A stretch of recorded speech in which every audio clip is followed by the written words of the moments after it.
Hey everybody, this is Tony. And this is Paul. We're coming at you from the Friends for Life podcast, where we discuss the ongoing lives and issues of people with developmental disabilities to spark positive change in the field. And we have a lot of fun doing it. Making sure that individuals are reaching the goals they have set for themselves. That's one of the many goals of Assured Health Services. If you're looking for a residential care provider or searching for ADS services, Assured Health is your go-to place. Assured Health, helping others succeed.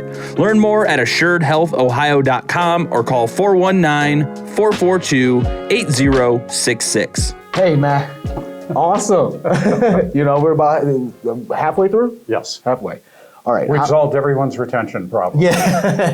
Everybody's going to be able to keep all other people from here on out. No, so, are you grabbing a vibe with people? We did just have like a little breakout room and a workout session.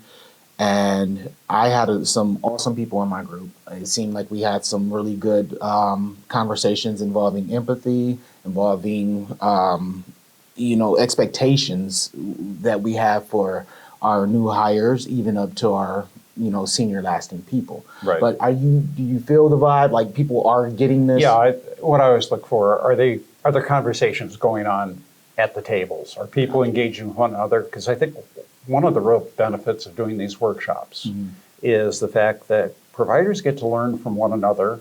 And part of it, I even mentioned in the workshop, sometimes it's like group therapy. Yeah. Sometimes just knowing it isn't just you, that other people are doing it. But the other thing is people start, what I love hearing is, oh yeah, we had this problem, but this is how we solved it. So if we can get those shares, that's really valuable to me. Do you ever get nervous that you're going to run into the competitive edge of information? Like some people, I don't know if they always want to let their trade secrets go. Maybe there's something that they're doing that they don't want other people, so much copying. Do you run into that? If you'd asked me that question 2 weeks ago, I would have said never. Now we have one. Okay. We did a national workshop, and there was one person who just wasn't engaging in the breakouts. This was done by virtual, and we follow up. We do an assessment at the end. We'll do an assessment today, and part of it is we want feedback. Are we providing valuable content? What do you find useful? What wasn't useful? So we can improve it. And one guy gave us a really low rating. Oh, wow. And so, which, that's fine, but he just sort of said, oh, obvious and stuff. I knew I'm doing this. So we called him. Scott called him. And he just basically said, oh, I've got this all knocked. This was on recruiting, but he just basically said, I've got this knocked and I'm not in a sharing mood. We've been doing this this is going on 6 years now. I have never heard anyone tell me they're not willing to share. Wow. And that was a stunner because we wondered this ourselves. When we first got in this field, we wondered, are people going to be sort of, well, wait a minute, you helped us solve our problem, don't do it for anybody else. Yeah.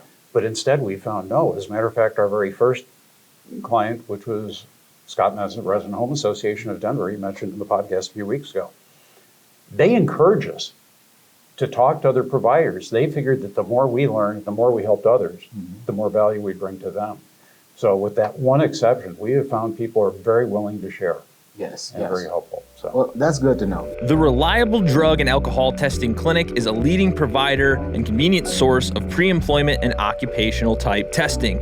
Their clinic provides services to a wide range of private businesses, healthcare facilities, and municipal and county courts.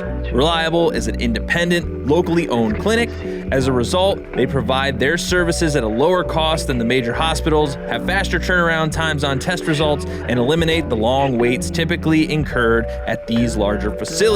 To learn more, visit reliabledrugtest.com. Because here at Friends for Life, that's exactly our mindset. Like, there's no reason of having all this wonderful information if we're just going to keep it to ourselves and only service the people that we service. It needs to go broadband in order to really work. Now, coming up in the near future, I'm sure, how many more of these do you guys have planned out, or are you still working on?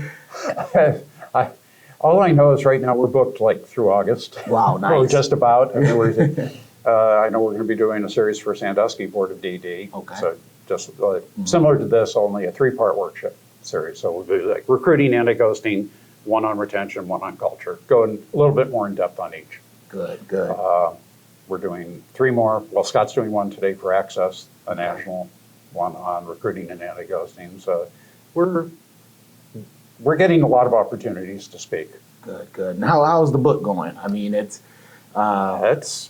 been pretty exciting because particularly too, we just in the last month, it was like we sold more than in the last month than we had in like the prior 6 months or whatever. Nice.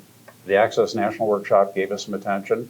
Apparently, I found out yesterday somebody in Florida mentioned our book at one of their meetings, and we have no idea who this person was, but suddenly got a flurry of orders from Florida, and same thing with Oklahoma.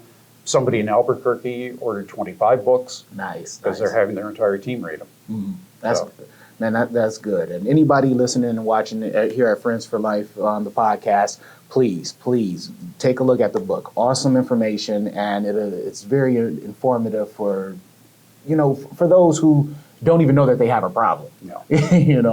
So, well, I'm not going to hold you up too much. Anything else you want to tell the people before you get back and finish the presentation? No, just on the book, I'll just say, it's heart, hope, and honesty. Heart, sort of the idea is why we do this. So it tries to connect people with some of the positive stories, positive outcomes. Yeah. That was the toughest part of the book to write because I kept wanting, I heard another story. I want to add that. I want to add that. I want to add that. Then the hope is what we teach in the workshops. And then the honesty is a little tough love and things that maybe we all should be doing to advocate more effectively. It's sort of like you've heard us talk about, you heard Scott talk about, we send this message to the public, hey, it's hard work and the pay sucks. Want a job? Yeah. Why are we doing that? Yeah. Does that, if I tell you that, boy, this is really hard work and you're not going to be paid very much and I'm not going to treat you very well, do you want that job? No. Or if you're sitting in a position where you might improve my budget, it's like, well, it's hard work and our people deserve more, so do nurses and firemen. It's like everybody just comes in their office saying, I want more money. Yeah. So it just, we try to bring a positive message. To me, that's the most thing. If you can come out of these workshops feeling energized, a little bit more positive, a little bit more hopeful, then I've done my job. Yeah. And I really love the person-centered because we've been doing it for the individuals we serve for quite a long time. Now making it go full circle, thinking about even when I was a DSP, which I still am. I'm just, I'm a DSP with other responsibilities. But that's good. That works. Yes. One of the stories in the book is about a woman who's now the executive director of her organization. She started as HR. She decided she couldn't recruit effectively if she didn't understand the work. Yeah. So she started taking direct hire shifts. Now that she's the executive director, she still takes direct hire shifts. And she just said, people, first time she shows up, what are you doing here? She says, I'm working for you today. So, but it keeps her connected, and I think there's a much better feeling, much better culture if people feel that, hey, if Tony's here, we're all in this together. So I think that, kudos for you for doing that and keep doing it because it's a lot better. You're not asking anyone to do something that you're not willing to do myself, right? Well, thank you again, Craig. I always appreciate good conversations, especially with knowledgeable people like yourself. And I can't wait to see the second half. THS Remote Supports is clearly focused on improving independent living through dynamic and personalized services. Their systems have been carefully developed and perfected to ensure that everyone receives the best care through the least intrusive means possible. Located in Cincinnati, Ohio, they've spent over 20 years providing in-home supports to individuals with disabilities. If you or someone you know is looking for a remote service provider, go to thsrss.com or call 513-882-9088.